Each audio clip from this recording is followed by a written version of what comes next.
င်္ဂလာပါမိတ်ဆွေများခင်ဗျာဒီနေ့ဟာဒီဇင်ဘာလ15ရက်နေ့ဖြစ်ပါတယ်ကျွန်တော်တို့ဟာဘဝမှာပြဿနာကြုံလာရင်တိုင်ပင်ပေါ်တိုင်ပင်ဘက်ရှာတတ်ကြပါတယ်ကျမ်းမာရေးမကောင်းရင်ဆရာဝန်နဲ့တိုင်ပင်တယ်ဥပဒေကိစ္စဆိုရင်ရှေ့နေနဲ့တိုင်ပင်တယ်စိတ်ညစ်ရင်တငယ်ချင်းတွေနဲ့တိုင်ပင်တယ်ဒါပေမဲ့လူတွေရဲ့အကြံဉာဏ်မှာကန့်သက်ချက်တွေရှိပါတယ်သူတို့ကနားထောင်ပေးနိုင်မယ်ဒါပေမဲ့တင့်ပြဿနာကိုအမြင့်ပြတ်ဖြေရှင်းမပေးနိုင်ဘူး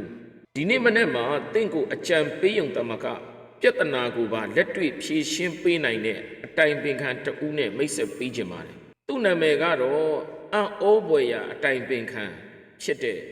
သခင်ယေရှုခရစ်တော်ပဲဖြစ်ပါတယ်ဒီနေ့တင့်ဘဝမှာလမ်းပြောက်နေသလား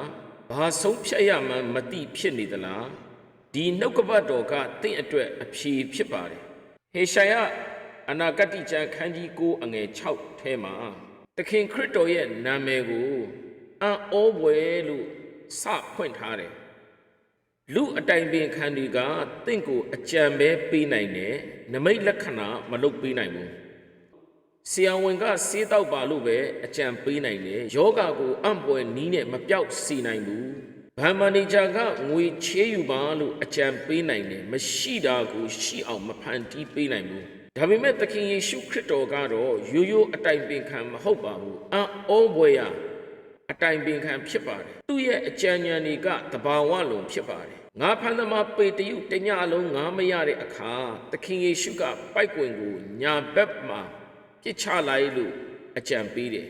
အဲ့ဒီအကြံဉာဏ်တိုင်းလှုပ်လိုက်တာနဲ့လှေနစ်လောက်အောင်ငါးတွေရတဲ့နမိတ်လက္ခဏာဖြစ်လာတယ်ဒီနေ့တင့်ပြဿနာကလူအကြံဉာဏ်နဲ့မရတော့ဘူးလားအံ့ဩဖွယ်ရာဘုရားသခင်စီလာခဲ့ပါသူကတင့်ပြဿနာကိုနမိတ်လက္ခဏာအဖြစ်ပြောင်းလဲပေးနိုင်ပါတယ်ဒုတိယအချက်ကအတိုင်ပင်ခံဖြစ်တယ်ကျွန်တော်တို့ဘဝမှာတခါတလေစိတ်ရှုပ်ထွေးပြီးဘာလုပ်ရမှန်းမသိဖြစ်တတ်တယ်လမ်းပြောင်းနေတတ်တယ်အဲ့ဒီချိန်မှာသခင်ယေရှုကတင့်အတွက်အကောင်းဆုံးမဟာဗျူဟာကိုပေးတဲ့သူဖြစ်တယ်လူတွေကအတိုင်ပင်ခံငားရင်ပတ်စံအများကြီးပေးရတယ်သူတို့ကအချိန်သတ်မှတ်ချက်နဲ့ပဲတွေ့လို့ရတယ်ဒါပေမဲ့သခင်ယေရှုခရစ်တော်ကတော့24နာရီလုံးအခမဲ့တိုင်ပင်လို့ရတဲ့ဘုရားသခင်ဖြစ်တယ်တင်ညကြီးမိုးချုပ်ငိုကြွေးနေတဲ့အချိန်မှာသူနားထောင်ပေးတယ်တင်လမ်းမရောက်နေတဲ့အချိန်တန်ရှင်သောဝိညာဉ်တော်အားဖြင့်လမ်းမှန်ကိုပြပေးတယ်ဆာလံဆရာကပြောတယ်ကိုတော်ဒီအကျွန်ုပ်ကိုညံပေး၍ပဲ့ပြင်တော်မူပြီဒီနေ့တင့်စီးပွားရေးအတွက်အကြံဉာဏ်လိုနေသလားတင့်သားသမီးအရေးအတွက်အကြံဉာဏ်လိုနေလားလူတွေကိုလိုက်မမေးပါနဲ့အံ့ဩဖွယ်ရာအတိုင်ပင်ခံကိုဒူးထောက်ပြီးမေးလိုက်ပါသူအဖြေပေးပါလိမ့်မယ်အတိုင်ပင်ခံဆိုတာစိတ်ပိုင်းဆိုင်ရာကုစားပေးတဲ့သူလို့လည်းအဓိပ္ပာယ်ရပါတယ်ဒီနေ့ခေတ်မှာလူတော်တော်များများကစိတ်တက်ကြခြင်းစိုးရိမ်ပူပန်ခြင်းတွေကိုခံစားနေရတယ်သခင်ယေရှုခရစ်တော်ကတင့်ရဲ့အနာဂတ်လမ်းကိုပြပေးယုံတာမကတင့်အတိတ်ကဒဏ်ရာတွေကိုပါကုစားပေးတဲ့သူဖြစ်တယ်ခရစ်မတ်မှာလူတွေပျော်နေပေမဲ့တင့်စိတ်ထဲမှာအထီးကျန်နေလားသခင်ယေရှုကပြောပါတယ်ဝင်လေး၍ပင်ပန်းသောသူအပေါင်းတို့ငါထံသို့လာကြလော့ငါသည်ချမ်းသာပေးမယ်သူ့ရင်ခွင်ထဲမှာလုံခြုံမှုရှိတယ်သူ့အကြံဉာဏ်ထဲမှာညီသက်ခြင်းရှိတယ်ဒီဇင်ဘာလ15ရက်နေ့မှာတင့်ကိုကျွန်တော်ပြောချင်တာကတင့်ပြဿနာတွေကိုတယောက်တည်းထမ်းမထားပါနဲ့လူတွေစီမှာလိုက်ပြီးအဖြေမရှာပါနဲ့ကျွန်တော်တို့မှာကဘာပေါ်ကဘယ်ပညာရှိနဲ့မှမတူတဲ့အံ့ဩဖွယ်ရာအတိုင်ပင်ခံရှိပါတယ်ဒီနေ့တင့်ပြဿနာဖိုင်တွဲအားလုံးကိုယူပြီးသူ့ရဲ့ပလင်တော်ရှေ့ကိုသွားပါသူတင့်ကိုအဖြေပေးဖို့စောင့်မျှော်နေပါတယ်ဒီနေ့ဘဝရဲ့လမ်းဆုံးလမ်းခွရောက်နေပြီး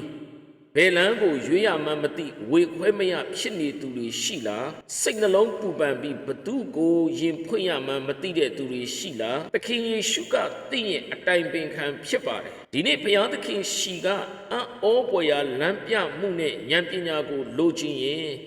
ခမန့်မှာအံ့ဩဖွယ်ရာဘုရားလို့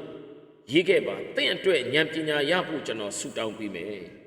အံ့ဩဖွယ်ရာအတိုင်ပင်ခံဖြစ်တော်မူသောသခင်ယေရှုဖျားယနေ့ဤတရားကိုကြားနာသောသူတို့ဤရှုပ်ထွေးနေသောစိတ်နှလုံးများကိုငြိမ်သက်စေတော်မူပါလမ်းပြောင်းနေသောသူများကိုဝိညာဉ်တော်အဖြစ်လမ်းမှန်ပြသတော်မူပါ